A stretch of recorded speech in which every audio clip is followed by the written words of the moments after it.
So do you know how bad the metaverse was? So before you go on, I read this article. I read the whole article, and then I went like through the sources and stuff. And actually, like the numbers are not accurate. It's sort of been misread and interpreted. So you're saying that Horizon World had more than 38 daily users and has made more than Yeah, $470? yeah. The $470 was a reference to their creator program, and that's how much money their creator program paid out to people who made their worlds in what's the thing called Horizon Worlds. So it's still a failure. I mean, the overall point is that nobody's using this thing, and it's fucking. They wasted a lot of money on it. That is all 100% accurate. When they could have, those people making stuff in Horizon Worlds could have tried making something in Fortnite Creative. Yes, and they obviously would have had a much greater chance of success because people are using that.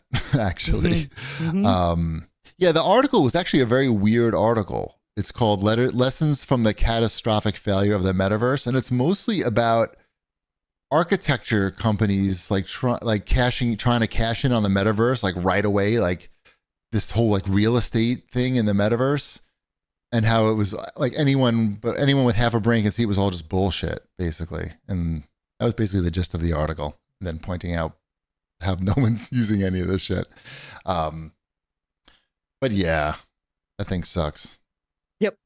I still never understood what the point of it was, so I'm glad I'm not the only one. It was like the madness to get into NFTs, and then like is that still a thing? Do people even care about that anymore? No one cares. No, and are NFTs dead? What about Bitcoin? Is that still a thing? Yes, that's still a thing. Yeah, there is a viability to that. But apparently, there's going to be some sort of like safer Bitcoin that's coming out. Sure. Yeah, it's called a bank. No, they already have that. It's already out. Yeah. Anyway, the last thing I want to do is fucking talk about Bitcoin or anything like that. All right, that's it for the news. We got a quick Spank Banky review. This one is for Demon Sword Incubus. And this review is provided by the publisher. It's a side-scrolling hack and slash with simple but satisfying combos. Where's the sex? Oh, take too much damage and your clothes get tattered and reduce your defenses. Doesn't sound very sexy, really. Hope for more ludidity, but that's reserved for a PC-only patch. Oh, is the Switch now like not as sexy as it used to be? Did we get shut down on that? I think that's what's happening. I think the glory days are over for the Switch horny games. The glory holes are over for the Switch? The glory holes are being pixelated. Mosaic. They might just be saving it for the next console. Nintendo Switch Pro unlocks. Switch After Dark. Switch After Dark. The boobs are 40% bigger on Switch Pro. Yep. You got a SWAD. Got to get your SWAD. Banky says, please, there's a demo, so you can check out the demo and maybe wait for a sale. That's Demon Sword Incubus. Let's move on to the CAGbag. Christian Vizina writes in and he says, keeping in mind Microsoft's, actually all these are about fucking Microsoft and Sony and Activision. Keeping in mind Microsoft's troubled history of developer and IP management, what tangible upsides do you expect for gamers for the potential Activision acquisition, especially upsides, if any, for Nintendo and PlayStation players? I mean, upsides for PlayStation and Nintendo players.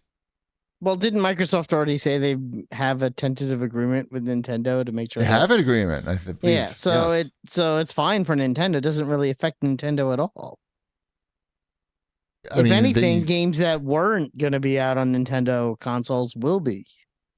I don't know about that. I don't think that. They said Call of Duty was coming to the Switch. That could be. I mean, this fucking sold so many Switches. Yeah. So that would be an upside, I guess, if that game wasn't coming out before.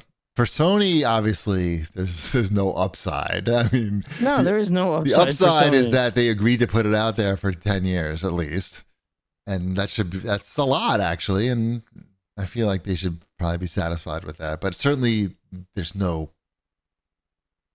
I mean, there could be an upside. I mean, look at what Activision's doing right now, like, or in the last couple of years. I would say if there's there was a real upside, theoretically, if Activision becomes a Microsoft product and is Microsoft optimized, then maybe PlayStation has to develop a Call of Duty killer, and maybe they actually succeed and make another great game that's just as good as Call of Duty, and then we have 2 Call of Duty great games out there instead of just Call of Duty.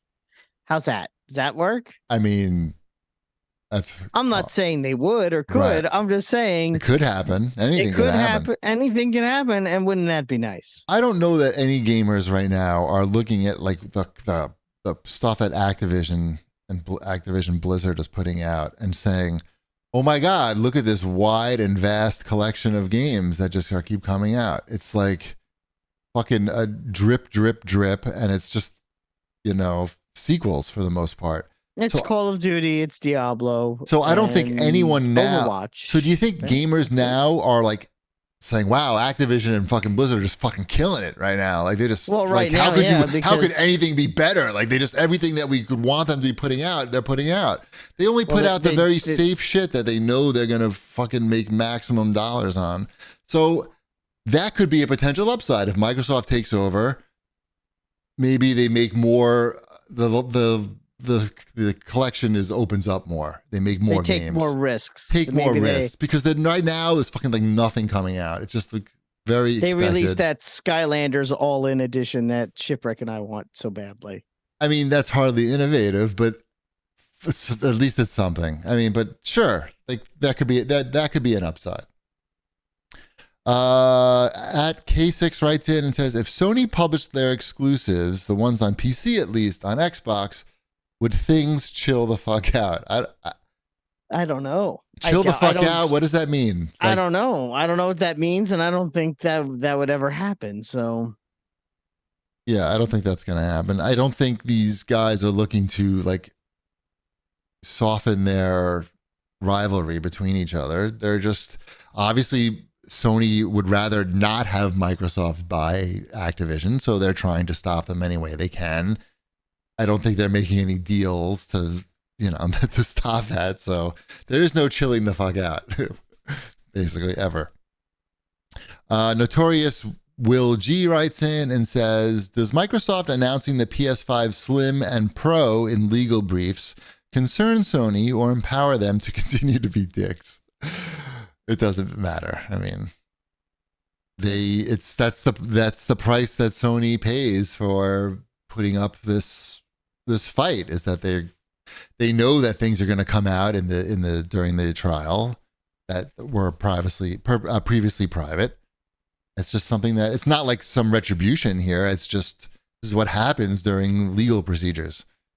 I didn't actually hear about this, so they've. I mean, obviously that's not a surprise that Sony's putting out a Slim and Pro model because they do that with everything. But I didn't hear about that. Any more information on that? Is it going to look like a giant air filter? Because I could buy one. No, it's not going to like. Sony's just going to try to stop them.